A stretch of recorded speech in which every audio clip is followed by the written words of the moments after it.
ガスはこういう細かいちょっと薄く黒っぽいやつがガスなんですよね、はい、これがいっぱい溜まってると調子悪いんですけども、まあ、そういうことはないですよね、はい、でここ胃なんですけども、胃はやっぱりちょっと拡張してて、はい、これがガスなんですよね、はい、で胃の動きが悪くてガスが溜まってお腹痛いっていうふうになってるみたいなんですね、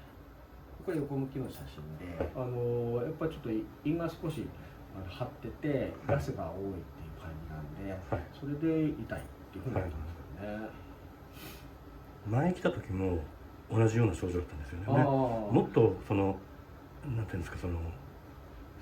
向き変えたりとか座り直したりとか激しかったんですけど、激しかったんですね、はい、それよりは今日はいいんですけど、いい方なんですね、はい、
そうすると、そ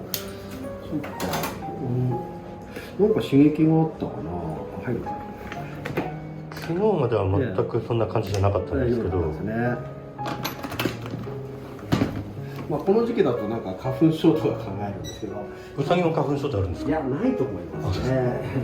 で、ただ花粉なりなんなりがこう刺激して結膜炎を起こしている感じですよね。なんでその炎症を抑えるための目薬出しますので、ちょっと使ってみて収まったらまあ様子見ていいと思います。わかりました。もっとひどくなるようだったらまだ連れてきた方がいいですね。はい、わかりました。じゃあ目薬一つ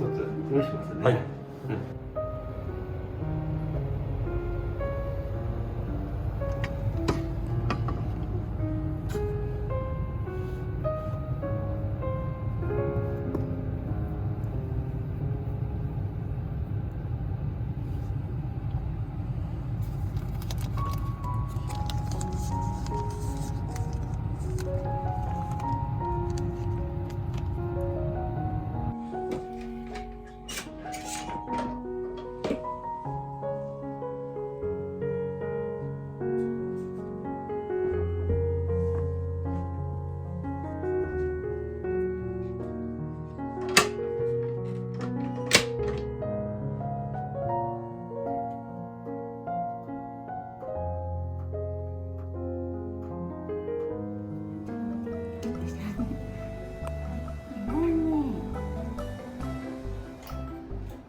ね。もうちょっと待ってね。